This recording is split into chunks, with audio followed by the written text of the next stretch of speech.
এই যে আমরা শুনেছি ইনকাম ট্যাক্স অফিস এবং ইনকাম ট্যাক্স এইখানে একজন ব্যক্তি বিএনপির নাম ভাঙিয়ে আন্দোলন করছেন, এই আজকে চেয়ারম্যানকে সরাবেন, কালকে এই করবেন। এটা কেন?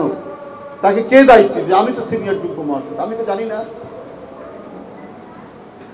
আপনি নিজেই বিএনপির নাম ভাঙিয়ে আপনি আন্দোলন শুরু করে দিলেন একটা অফিসে।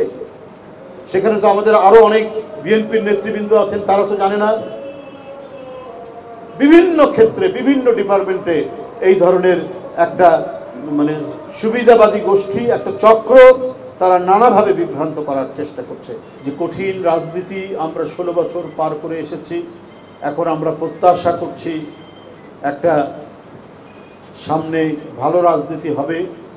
ভালো রাজনীতি বলতে সত্যিকারের গণতন্ত্র প্রতিষ্ঠিত হবে। আমরা সেই ভয়াবহ পরিস্থিতির মধ্যে ফিরে যায় না, মানে ফিরে যেতে চায় না। আমাদের ভোটাধিকার কেড়ে নেওয়া হয়েছিল, জনগণের ক্ষমতা কেড়ে নেওয়া হয়েছিল। জনগণের একমাত্র অধিকার সে কাকে ভোট দিয়ে তাদের প্রধানমন্ত্রী বানাবে, তাদের রাষ্ট্রপতি বানাবে, তাদের এমপি বানাবে, তাদের শাসন করার জন্য তারা কাকে পছন্দ করবে, সেটা ছিল জনগণের অধিকার। এই অধিকার শেখ হাসিনা কেড়ে নিয়েছিলেন। আজকে আমরা যেটা দেখেছি, যে কথাগুলো আমরা 16 বছর বলেছি, আমরা সেই কথাটি এখন শেখ হাসিনার দোসররাই বলছে।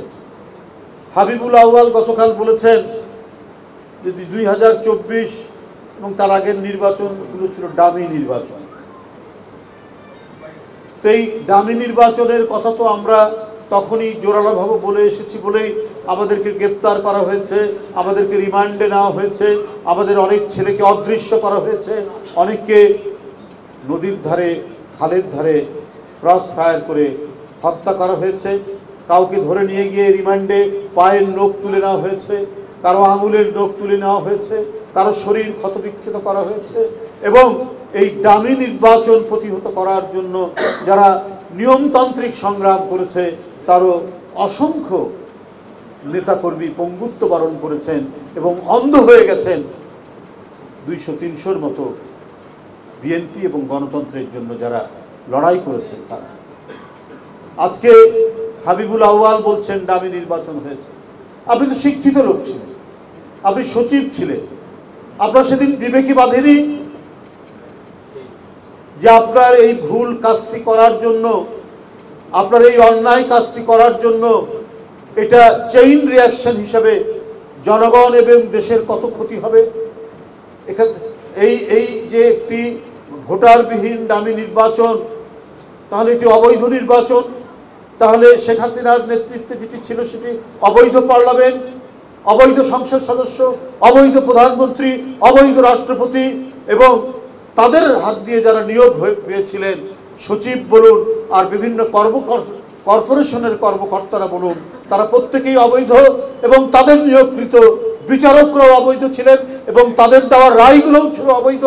তাহলে আমরা একটা অবৈধ দুঃশাসন এবং আইনের মধ্যে আমাদের জীবনযাপন করতে হয়েছে। যাদের কারাগারে থাকার কথা, যাদের বিচার হওয়ার কথা, যাদেরকে চরম দণ্ড দেওয়ার কথা, তারাই রাজ্যের দণ্ডমুণ্ডের কর্তা হয়ে গেলেন। আপনারা যদি চিহ্নিত দাগিয়ে আসামি, চিহ্নিত ডাকাত, গ্রামের পর গ্রাম যারা নৌকা নিয়ে গিয়ে নদী থেকে নেমে ডাকাতি করে, সেই ডাকাতরা যদি রাষ্ট্র ক্ষমতা দখল করে, তাহলে কি ধরনের পরিস্থিতি হবে? ঠিক একই পরিস্থিতি ছিল শেখ হাসিনা। তিনি সারা বাংলাদেশকে তার লোক দিয়ে, তার ঘনিষ্ঠ জনদেরকে দিয়ে ডাকাতদের গ্রাম বানাতে চেয়েছিলেন, কিন্তু ছাত্র জনতা সেটি করতে দেয়নি, সেটা প্রতিহত করেছে। বাংলাদেশে এই ধরনের কাজ করা যায় না। চেষ্টা করেছেন, জনগণের টাকা কখনো রেন্টাল, কুইক রেন্টালের নামে তারা পাচার করেছেন, তারা পদ্মা সেতুর নামে টাকা পাচার করেছেন, তারা মেট্রো রেলের নামে টাকা পাচার করেছেন, তারা অন্যায়ভাবে অবৈধভাবে ইলেকট্রিসিটি ট্যাক্স বৃদ্ধি করে সেই টাকা পাচার করেছেন। সেই টাকা পাচারের কথা এখন আসছে।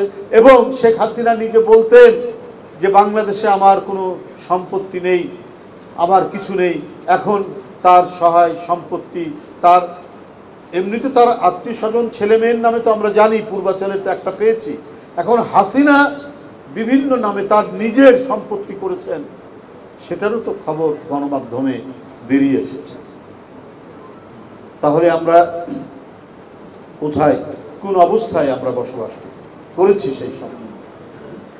এই আমল যাতে ফিরে না আসে, এত রক্তের বিনিময়ে যে দেশ, এই দেশ লুটেরারা শাসন করবে, এই দেশ দুষ্ট বদমাইশ চোরা কারবারি এরা শাসন করবে, মাদক ব্যবসায়ীরা শাসন করবে, এবং আক্ষরিকভাবেই লিটারেলি তারাই শাসন করেছে শেখ হাসিনার নেতৃত্বে। বদিকে প্রকাশ্য দৃশ্যমান একজন মাদক ব্যবসায়ী, তাকে এমপি করা হয়েছে। শেষবারে তাকে এমপি না করে তার স্ত্রীকে এমপি করা হয়েছে। আপনারা যারা এখানে বসে আছেন, আপনারা তো একটা সভ্য সমাজ আপনারা আমরা দেখতে চাই। আপনার সন্তান স্কুলে যাবে, কলেজে যাবে, ইউনিভার্সিটিতে যাবে, ইঞ্জিনিয়ারিং কলেজে যাবে, মেডিকেল কলেজে যাবে, তারা লেখাপড়া শিখে তারা তাদের পেশা নিয়োজিত হবে এবং দেশটি হবে দিনকে দিন সমৃদ্ধতর জায়গায় যাবে। তা না করে যদি আপনার মাদক সেবীরা এমপি হয়, মানব পাচারকারীরা এমপি হয়, হয়েছে। আপনার লক্ষ্মীপুরের কি পাপুল না কি নাম, সে মানব পাচারকারী, আর সন্ত্রাসীদের তো মানে শেষ নেই। আওয়ামী লীগের প্রায় শতকরা 70 থেকে 80% এমপি ছিল যারা স্থানীয়ভাবে সন্ত্রাসী হিসাবে পরিচিত। কারো জমি দখল, কারো ঘের দখল, কারো কি বলে বাড়ি দখল। আমি মানে এক নিঃশ্বাসে বলে যেতে পারি তাদের নাম, কারা কি করেছে। এবং তারা সন্ত্রাসী বলেই কোনো বিরোধী রাজনৈতিক সেখানে ছিল, নাটোরে ছিল না। এমপি শিমুলের দুর্বৃত্তপনার কাছে সেখানে কোনো বিরোধী দলের রাজনৈতিক কর্মসূচি পালন করা যায়নি। কষ্ট করে করতে গেলেও সেই দিন অসংখ্য নেতাকর্মীরা রক্তাক্ত হতো শিমুল বাহিনীর হাতে। এরকম শিমুল বাহিনী, এরকম শাহিন চাকলাদার বাহিনী বাংলাদেশের জেলায় জেলায় গঠন করা হয়েছিল মাফিয়া গডফাদার হিসাবে। সেই দিনের যেন প্রত্যাবর্তন না করে। এই জন্য আমরা বারবার বলেছি যে অনেক সুবিধা নেওয়া প্রশাসনের লোকরা ঘাপটি মেরে আছে। প্রথম থেকে বলেছি, তারা কিন্তু নানাভাবে নানা কায়দায় আপনার সহায়তা করবে। আপনি দেখেছেন না, শেখ হাসিনা পালিয়ে যাওয়ার 15-20 দিনের মধ্যে গোপালগঞ্জে স্বেচ্ছাসেবক দলের এক নেতাকে তারা হত্যা করল। তো এটা কেন? নিশ্চয়ই প্রশাসনের মধ্যে ঘাপটি মারা লোক ছিল। পালিয়ে যাওয়ার পরেও তারা এটা করতে পারছে না। তাদের কাছে অনেক টাকা আছে, তাদের কাছে অবৈধ অস্ত্র আছে। এই কারণেই মাঝে মাঝে তারা মাথা তুলে দাঁড়ানোর চেষ্টা করে। আবার অনেকে চেষ্টা করছে বিএনপির নামে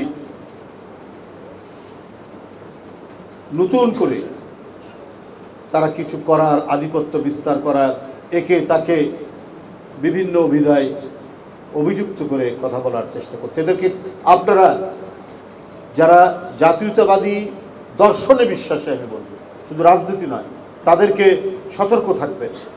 এদের ব্যাপারে কঠোর পদক্ষেপ নিয়েছেন বিএনপির ভারপ্রাপ্ত চেয়ারম্যান জনাব তারেক রহমান। তিনি কঠোর পদক্ষেপ নিয়ে যাচ্ছেন এখনো,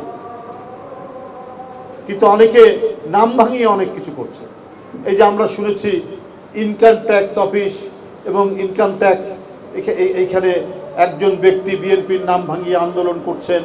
এই আজকে চেয়ারম্যানকে সরাচ্ছে, সরাবেন, কালকে এই করবেন। এটা কেন? তাকে কে দায়িত্ব দিবে? আমি তো সিনিয়র যুগ্ম মহাসচিব, আমি তো জানি না। আপনি নিজে নিজেই বিএনপির নাম ভাঙিয়ে আপনি আন্দোলন শুরু করে দিলেন একটা অফিসে। সেখানে তো আমাদের আরো অনেক বিএনপির নেতৃবৃন্দ আছেন, তারা তো জানে না। বিভিন্ন ক্ষেত্রে বিভিন্ন ডিপার্টমেন্টে এই ধরনের একটা মানে সুবিধাবাদী গোষ্ঠী, একটা চক্র, তারা নানাভাবে বিভ্রান্ত করার চেষ্টা করছে।